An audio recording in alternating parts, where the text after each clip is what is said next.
प्यारे बच्चों, आज मैं आपको जो अपनी साइंस चल रही थी एनसीईआरटी क्लास 10th का जो थर्ड चैप्टर था धातु और अधातु, उसी को ही कंटिन्यू करवा रहा हूं। आज इसका मैं पार्ट 5 करवाने वाला हूं। पार्ट 1, पार्ट 2, पार्ट 3 और पार्ट 4 मैंने इसके करवा दिए हैं, तो आप लोग उन पार्ट को भी देखिए, ठीक है, जिससे कि आप क्या है कि आपका कंसेप्ट क्लियर होगा। और आज इसका नेक्स्ट पार्ट है। यदि आपको वीडियो पसंद आती है तो वीडियो को लाइक करना, चैनल को सब्सक्राइब करना। तो चलो देखते हैं आज का टॉपिक क्या है। आज मैं आपको धातु और अधातु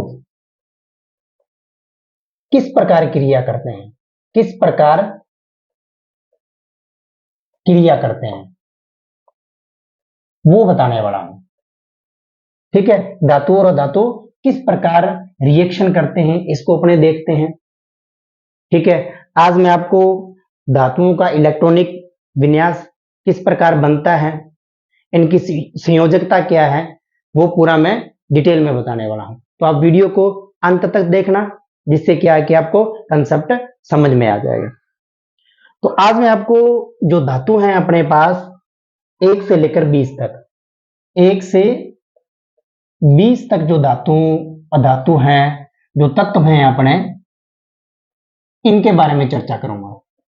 1 से लेकर 20 तक के बारे में, कौन सा धातु है, कौन सा अधातु है, कौन सी उपधातु है, कौन सी गैसेज हैं, उनके बारे में पूरा डिटेल में बताने वाला हूं। और उनका इलेक्ट्रॉनिक विन्यास क्या है, संयोजकता क्या है, ये अपना चैप्टर आज इसके अंदर होने वाला है, ठीक है। तो देखता हूं, इसके अंदर लिखते हैं अपने 10 तक। Hydrogen, helium, lithium, beryllium, boron, carbon, nitrogen, oxygen, fluorine, neon, ठीक है। उसके बाद हम आते हैं सोडियम। सोडियम के बाद आप लिखो magnesium, aluminium, silicon, phosphorus, sulphur, chlorine, ठीक है। क्लोरीन के बाद आप लिखो, क्या हो गया, magnesium, aluminium, silicon, phosphorus, sulphur, chlorine, argon, potassium और कैल्शियम। ये है आपका कैल्शियम, ठीक है। ये आपके 20 तत्व हैं, यानी कि इनका जो परमाणु क्रमांक है इसका 1 है, ये 2 नंबर पे है, ये 3 नंबर पे है, ये 4, 5, 6, 7, 8, 9, 10, 11 और ये हो गया आपका 12 number Mg, 13 number aluminium, 14 number silicon, 15 number phosphorus, 16 number sulphur, 17 number chlorine, 18 number argon और 19 नंबर पोटेशियम और 20 नंबर आपका आ गया कैल्शियम, ठीक है। तो इनके अंदर सबसे पहले देखते हैं अपने धातु अधातु और गैसेस कौन कौन सी हैं, उनके बारे में जानकारी लेते हैं अपने। तो आप देखो इसके अंदर ये जो हीलियम है और नियोन और आर्गन, ये जो 3 है ये उत्कृष्ट गैस है। तो मैं यहां लिख रहा हूं, ये क्या है, उत्कृष्ट गैस है।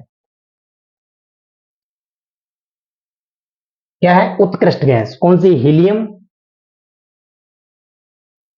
और आपका नियोन और आर्गन। उत्कृष्ट गैस क्यों है ये भी मैं आपको बताऊंगा, ठीक है। इसके बाद में अपने बात करते हैं, इसके अंदर 2 उपधातु हैं, वो कौन कौन सी हैं।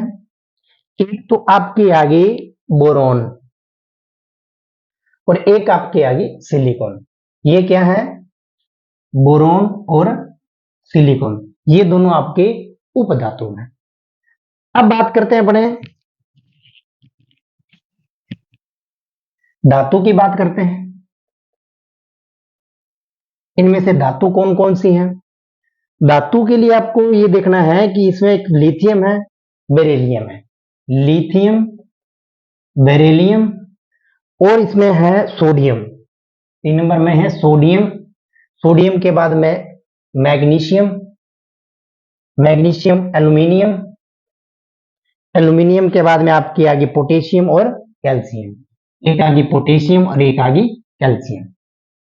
ठीक है, 3 आपकी उत्कृष्ट गैस है, 2 आपकी उपधातु होगी और 7 आपकी धातु होगी। तो कितनी होगी? 12। 12 बच गई 8। 8 क्या है अपने पास? अधातु है। 8 क्या है? अधातु है। वो देख लेते हैं कौन कौन सी। हाइड्रोजन होगी, इसके बाद में बेरिलियम होगी, लिथियम और बेरिलियम तो अपने उसके अंदर लिख दिया। इसको देखते हैं। Hydrogen, carbon, nitrogen, oxygen, fluorine. ठीक है, फ्लोरीन के बाद आप देखो फास्फोरस और सल्फर, और ये क्लोरीन। कितनी होगी? 1 2 3 4 5 और ये 3 पड़ी 8। तो अपन लिखते हैं हाइड्रोजन, ठीक है, carbon, nitrogen, oxygen, fluorine. Fluorine के बाद आप आओ फास्फोरस, सल्फर और क्लोरीन। ठीक है, ये है आपकी अधातु होगी। इनको गैस भी कह सकते हैं, ये अधातु गैस है। ठीक है, जैसे हाइड्रोजन H2 बनाता है, नाइट्रोजन N2 और O2, क्लोरीन भी गैस बनती है। ठीक है, तो अधातु है। और ये उत्कृष्ट गैस होगी हीलियम, नियोन और आर्गन। उपधातु बोरोन और सिलिकॉन। और धातु lithium, beryllium, sodium, magnesium, aluminium, potassium और कैल्शियम। और अधातु आ गई hydrogen, carbon, nitrogen, oxygen, fluorine, और ये फास्फोरस, सल्फर और क्लोरीन। ये आपकी 8 धातु होगी।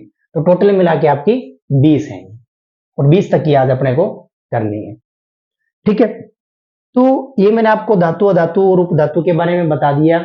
अब अपने इनकी संयोजकता देखते हैं, इनका इलेक्ट्रॉनिक विन्यास देखते हैं, ये किस प्रकार यौगिक बनाते हैं, उनके बारे में अपने डिटेल से चर्चा करते हैं। तो अब अपने इन तत्वों का संयोजकता, इलेक्ट्रॉनिक विन्यास देखते हैं। संयोजकता को देखने के लिए अपने को इलेक्ट्रॉनिक विन्यास उसका पता होना चाहिए कि इसकी संयोजकता किस प्रकार बनी है। ठीक है, वो देखते हैं अपने। अब इलेक्ट्रॉनिक विन्यास की बात करते हैं। इलेक्ट्रॉनिक विन्यास, तो इलेक्ट्रॉनिक विन्यास के लिए आपको कुछ पॉइंट पता होने चाहिए, वो मैं आपको बताने वाला हूं। देखो, इलेक्ट्रॉनिक विन्यास के अंदर एक आपको ध्यान रखना है, ऊर्जा स्तर। ठीक है, और एक इसको ऊर्जा स्तर को अपने कोश भी बोलते हैं। ठीक है, एक आते हैं इनके अंदर उपकोष। ठीक है, उपकोष कोष कौन कौन से होते हैं? कोष होते हैं के, एल, एम और एन। इनको ऊर्जा स्तर भी बोलते हैं।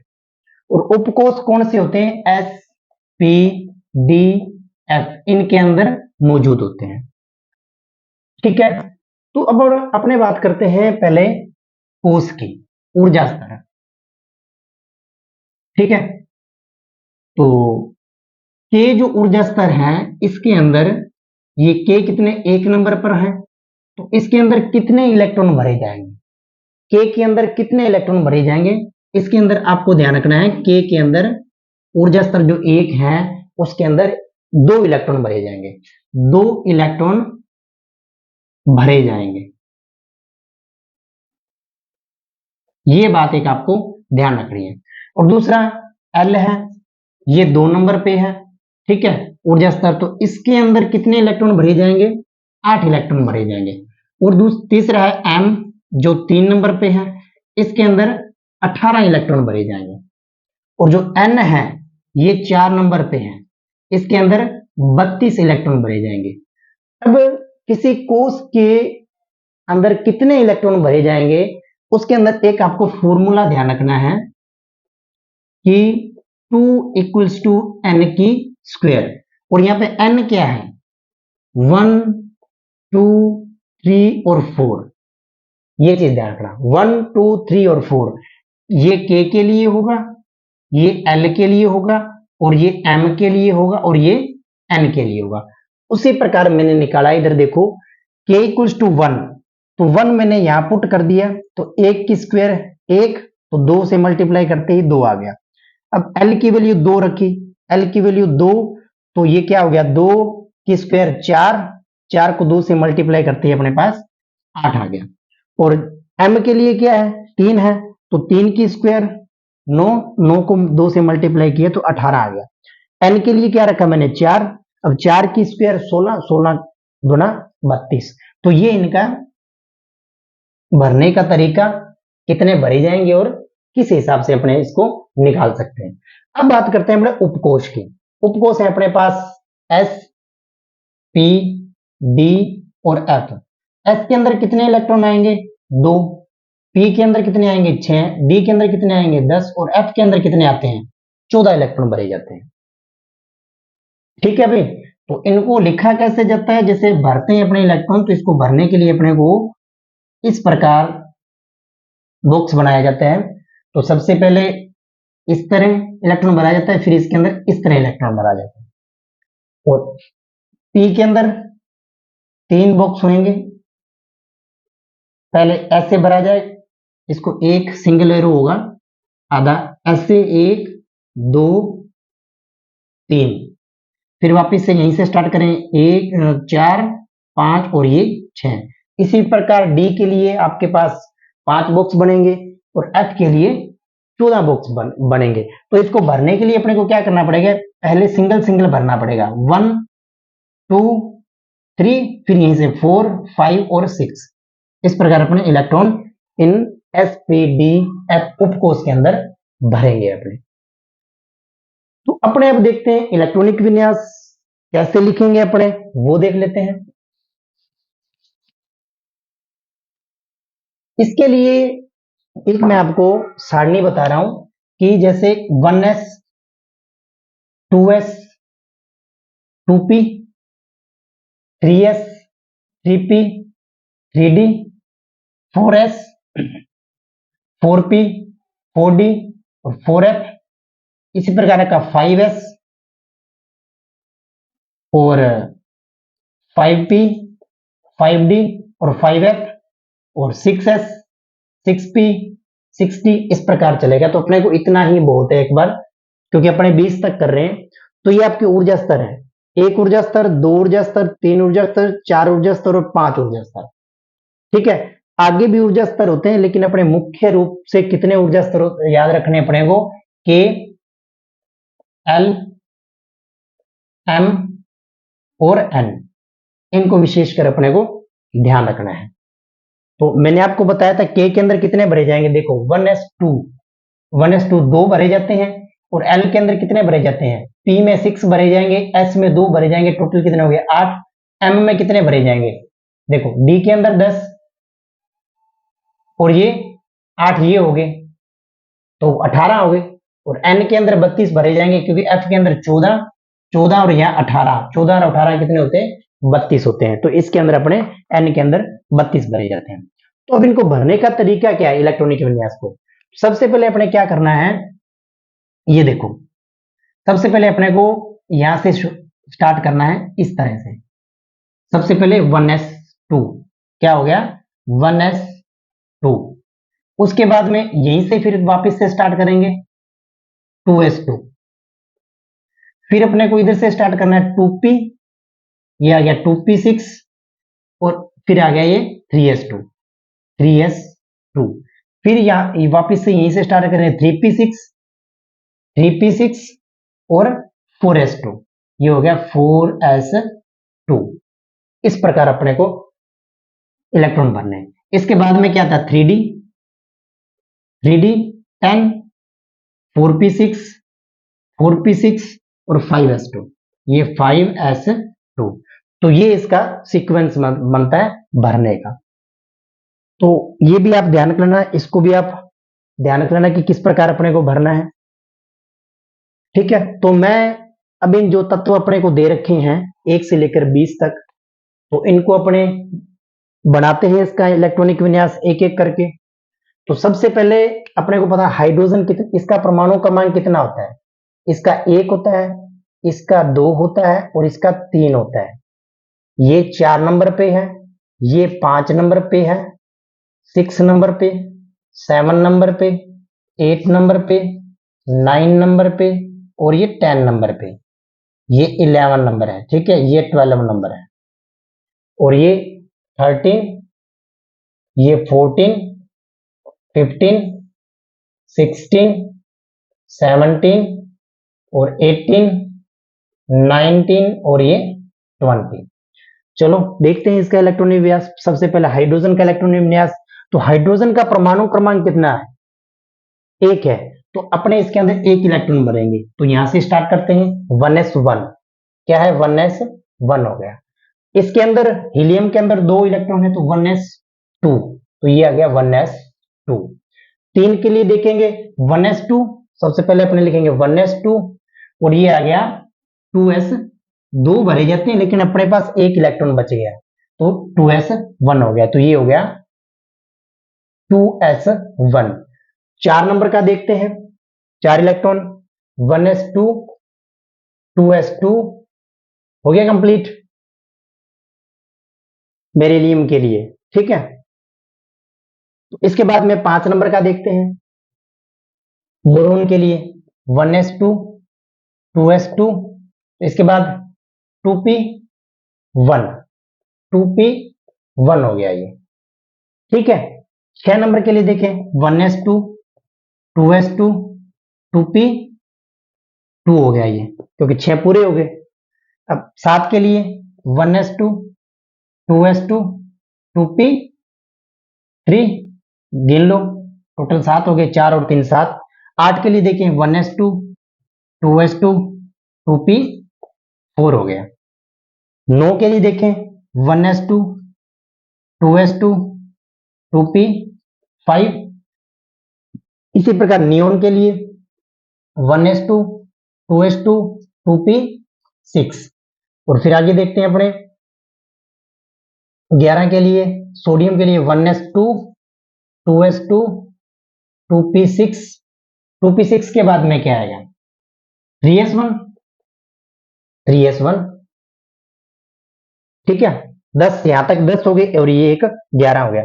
12 की बात करते हैं, 1s2, 2s2, 2p6 और 3s2 हो गया। ठीक है, ये हो गया आपके 12 तक कंप्लीट। अब अपन करते हैं 13 नंबर, 14 नंबर। ये मैं इसको एक पर साफ कर देता हूं। ठीक है, ये अपने पास पड़ा है। तो 13 नंबर की बात करें, 3s2 तक पहुंच गए अपने, तो लिखूं 1s2, 2s2, 2p6, 3s2, 12 हो गए और अपने पास आएगा 12 के बाद 13 इसमें भरा जाएगा, 3p1 कंप्लीट है। फिर आगे चलो 1s2, 2s2, 2p6, 3s2, 3p2 हो गया, कंप्लीट है। अपने 2 भर दी। अब देखते हैं 15 नंबर पे, 1s2, 2s2, 2p6, 3s2, 3p3। 10 10 यहां तक 10 होते हैं और ये 5 हो गए। और 16 number 1s2, 2s2, 2p6, 3s2, 3p4 हो गया। 17 नंबर बात करें, 1s2, 2s2, 2p6, 3s2 और 3p5। आई बात समझ में। अब 18 नंबर पे चलो, 1s2, 2s2, 2p6, 3s2 और 3p6 हो गया, ये आपका आर्गन का। बस 2 रह गए हैं, इनको भी अपने कंप्लीट कर लेते हैं। तो ये आपका 1s2, 2s2, 2p6, 3s2, 3p6, 3p6 के बाद में 4s1, 4s1 और बाद में ये आ गया, इसको यहां लिख लो, ये यहां तक है, ये आपका कैल्शियम का आ गया 4s2। ठीक है, इनको मैं साफ कर देता हूं, ये अपना कंप्लीट हो गया, 4s2 तक अपने बढ़ा लिया। ठीक है, ये तो था इनका इलेक्ट्रॉनिक विन्यास, किस प्रकार अपने को लिखना है। अब इनकी देखते हैं अपने संयोजकता कि हाइड्रोजन की संयोजकता कितनी है, हीलियम की संयोजकता कितनी है, लिथियम की संयोजकता कितनी है, जितने भी तत्व अपने को दे रखे हैं इनकी संयोजकता कितनी है। तो संयोजकता देखने के लिए इलेक्ट्रॉनिक विन्यास से ही अपने को पता चलता है कि भी इनकी संयोजकता क्या है। संयोजकता वैसे होता क्या है, एक लाइन के अंदर मैं आपको बताना चाहूं कि संयोजकता क्या होती है। संयोजकता, ये जो बाह्यतम कोश है ना, जो ये बाह्यतम इसका बाह्य, ये बाह्यतम कोश, बाह्यतम कोश को पूरा करना, उसी को ही संयोजकता बोलते हैं अपने। बाह्यतम कोश को पूरा करना, उसी को अपने संयोजकता बोलते हैं। चलो देखो हाइड्रोजन की संयोजकता क्या होती है। अब देखो यहां एक इलेक्ट्रॉन पड़ा है, ठीक है, इसके अंदर क्या है, एक इलेक्ट्रॉन है। ठीक है, या तो ये क्या करेगा, एक इलेक्ट्रॉन त्याग देगा, या एक इलेक्ट्रॉन त्यागा इसने, या एक इलेक्ट्रॉन ग्रहण कर लेगा। तो हाइड्रोजन की जब अपन इलेक्ट्रॉन त्यागते हैं तो वो क्या है, पॉजिटिव बनता है। तत्व क्या है, यौगिक जो है, तत्व जो है पॉजिटिव बनेगा। तो इसने एक इलेक्ट्रॉन त्यागा, तो कितना, एक इलेक्ट्रॉन त्यागा, तो इसकी एक संयोजकता। ठीक है, ये पूर्ण हो गया। फिर क्या होगा, एक ग्रहण करेगा, ग्रहण करता है तो उसको -1 लिखते हैं। तो हाइड्रोजन की संयोजकता जो है +1 भी होती है और -1 भी होती है। एग्जाम्पल के तौर पर मैं आपको समझाना चाहूं तो जो H2O है, इसके अंदर हाइड्रोजन प्लस के अंदर है, और एक और है इसका यौगिक NaH, इसके अंदर ये हाइड्रोजन जो है माइनस के अंदर बैठा है। तो ये आपको ध्यान रखना है, दोनों एग्जाम्पल भी थोड़ा नोट कर लेना। ठीक है, अब अपने बात करते हैं हीलियम की, फटाफट कर लेते हैं हीलियम की। हीलियम की देखो, ये इसका बॉक्स जो है ना पूरा भरा हुआ है, 1 और 2, तो इसलिए अपने इसको बोलते हैं कि उत्कृष्ट गैस है। क्या है, उत्कृष्ट गैस है, इसकी संयोजकता नहीं होती है, तो इसकी 0 हो जाएगी। तो 3 नंबर की बात करें तो 1s2 2s1, तो एक इलेक्ट्रॉन त्याग, क्योंकि बाह्यतम कोश में एक इलेक्ट्रॉन पड़ा है, तो ये एक इलेक्ट्रॉन त्यागेगा, तो इसकी संयोजकता लिथियम की क्या हो जाएगी, +1। ठीक है, और बेरिलियम की क्या हो जाएगी, बाह्यतम कोश में कितना पड़ा है, 2 इलेक्ट्रॉन, तो इसकी कितनी हो जाएगी, +2। और बोरोन के अंदर कितनी है, 3 है, तो ये हो जाएगी +3। और कार्बन के अंदर क्या होता है, 2 और 2 4, 2 और 2 4, तो इसकी हो जाएगी +4। अब देखते हैं नाइट्रोजन की संयोजकता। नाइट्रोजन की संयोजकता थोड़ा इंपॉर्टेंट है, इसको ध्यान रख लेना। नाइट्रोजन की संयोजकता देखो, नाइट्रोजन जो है ये P पड़ा है, बाह्यतम कोश ये है इसका 2s2 और 2p3। आप इसे बनाओ, पहले मैं इसको बनाता हूं S वाले को, 1 इलेक्ट्रॉन 2 इलेक्ट्रॉन। अब इसको देखते हैं अपने, 1 electron 2 electron 3 electron 4 electron 5 electron 6 electron. अपने पास कितने पड़े हैं, 3 ही है, तो 3 ये सिंगल सिंगल भरे जाएंगे, पहले इनको कंप्लीट करना होता है। ठीक है, अब देखो ये जो नाइट्रोजन है, या तो इन तीनों को त्यागे, ठीक है, तीनों को त्यागने के बाद या तो ये 3 ग्रहण कर ले, 3 ग्रहण करने के बाद इसकी संयोजकता कितनी हो जाएगी, 3 ग्रहण करने के बाद इसकी संयोजकता -3। ठीक है, और इसकी संयोजकता 1 त्याग सकता है, 2 त्याग सकता है, 3 त्याग सकता है, 4 त्याग सकता है, 5 त्याग सकता है।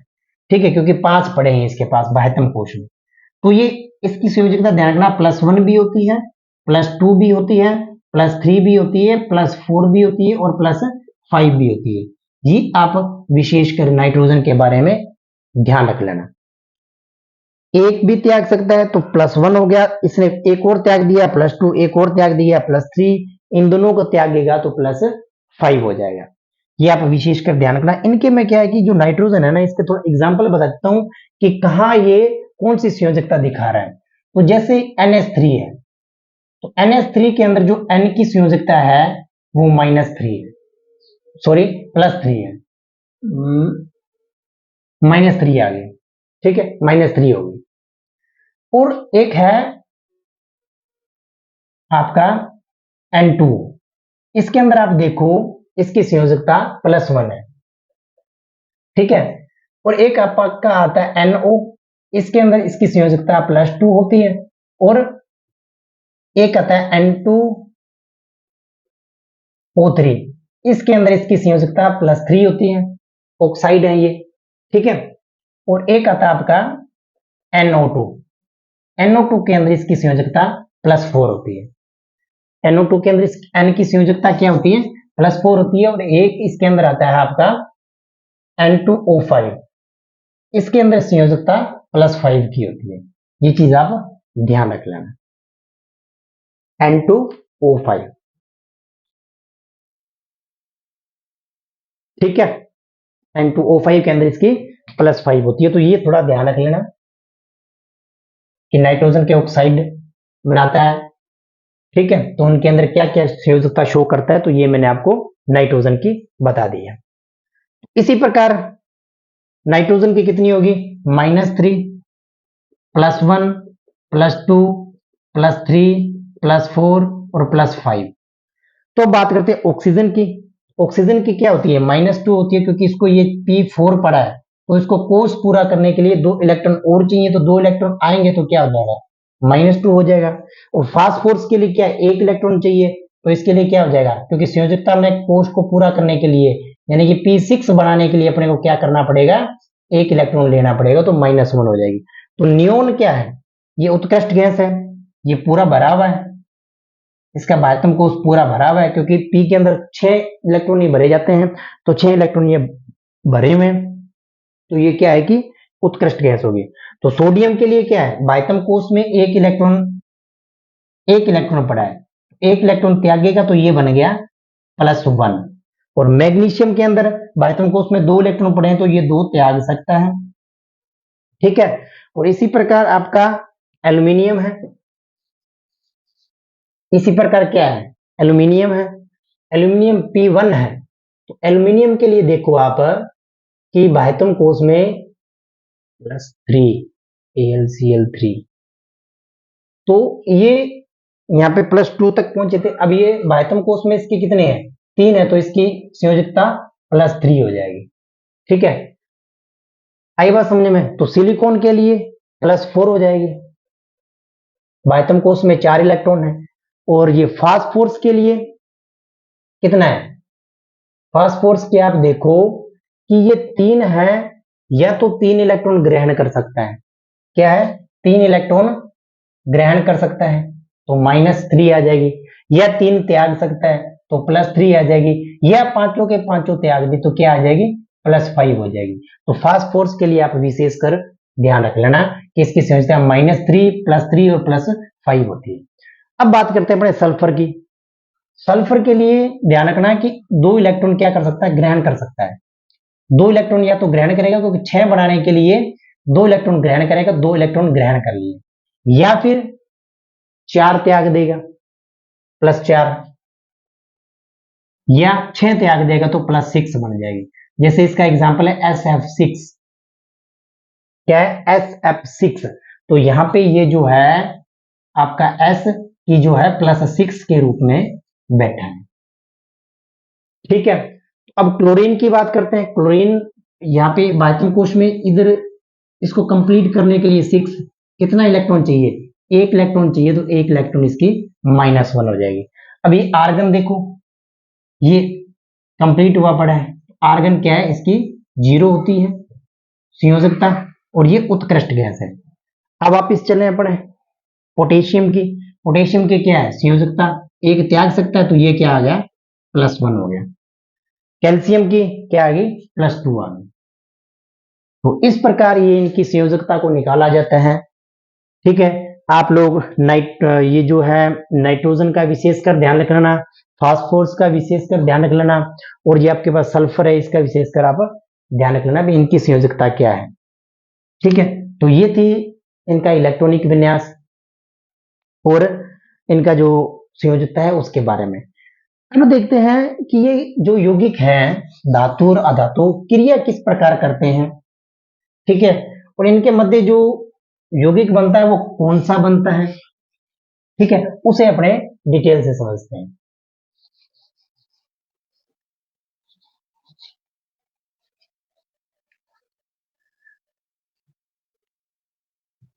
तो अपने देखते हैं इसके अंदर कुछ और मजेदार टॉपिक। तो एक जैसे मान लो कि किस प्रकार क्रिया करते हैं, जैसे मैंने ले लिया सोडियम और एक ले लिया मैंने क्लोरीन। सोडियम और क्लोरीन का यौगिक बना रहा हूं, यानी कि मैं NaCl बना रहा हूं। तो इसके लिए क्या होगा, ये जो सोडियम धातु है ये एक इलेक्ट्रॉन त्यागेगा तो प्लस बनाएगा, एक इलेक्ट्रॉन इसने त्याग दिया, आई बात समझ में। और दूसरा इसने एक इलेक्ट्रॉन ग्रहण किया तो ये क्या बनाएगा, Cl नेगेटिव। इसने एक इलेक्ट्रॉन त्यागा क्योंकि इसके बाह्यतम कोश में एक इलेक्ट्रॉन था, इसने एक इलेक्ट्रॉन त्याग दिया, और इसके बाह्यतम कोश में एक इलेक्ट्रॉन की आवश्यकता थी तो इसने ग्रहण कर लिया, तो ये क्या हो गया, Cl नेगेटिव हो गया। तो ये यौगिक जो किस प्रकार बनेगा, Na पॉजिटिव और Cl नेगेटिव, ये बनेगा इस प्रकार Na पॉजिटिव Cl नेगेटिव। तो इसके अंदर देखो कि ये जो NaCl होता है ना, ये एक अणु नहीं होता है। क्या है, अणु नहीं होता है। ये आप विशेषकर बात ध्यान रखना कि ये अणु नहीं होता है। इनके अंदर क्या होता है, जो आकर्षण विपरीत आयन है, विपरीत आयन की वजह से इनके मध्य क्या होता है, आकर्षण होता है। तो अणु नहीं है लेकिन आयनों का समुच्चय है, आयनों का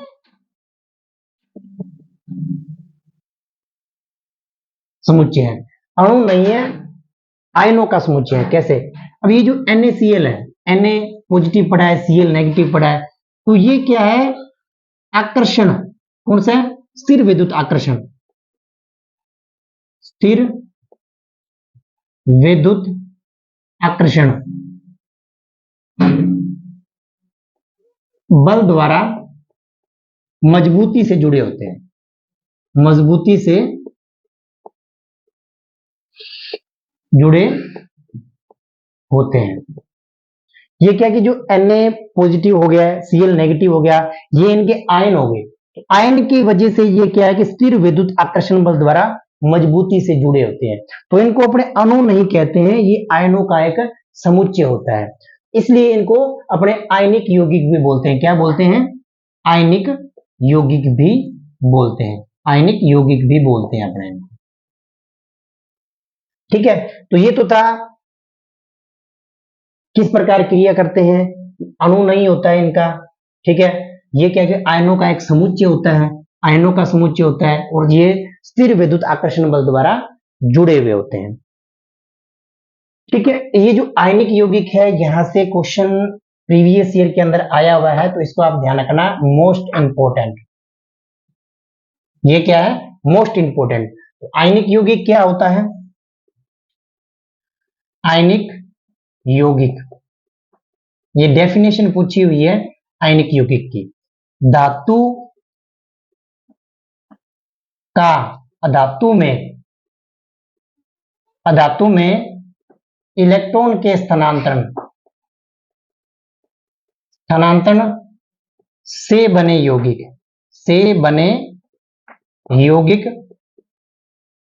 क्या कहलाते हैं, आयनिक यौगिक कहलाते हैं, आयनिक यौगिक कहलाते हैं। ये चीज भी आप ध्यान रख लेना। ठीक है, आयनिक यौगिक क्या होता है कि धातु का अधातु में इलेक्ट्रॉन, धातु का अधातु के अंदर इलेक्ट्रॉन स्थानांतरण को अपने क्या बोलते हैं, आयनिक यौगिक बोलते हैं। ठीक है, आज तो था ये छोटा सा टॉपिक, इसके बाद में एक रह गया कि आयनिक यौगिकों के गुण धर्म। ठीक है, और वो मैं आपको कल करवाऊंगा जो नेक्स्ट क्लास अपनी होगी। आज बस इतना ही करेंगे अपने। यदि आपकी वीडियो पसंद आई है तो वीडियो को लाइक करना, चैनल को सब्सक्राइब करना। Thanks for watching.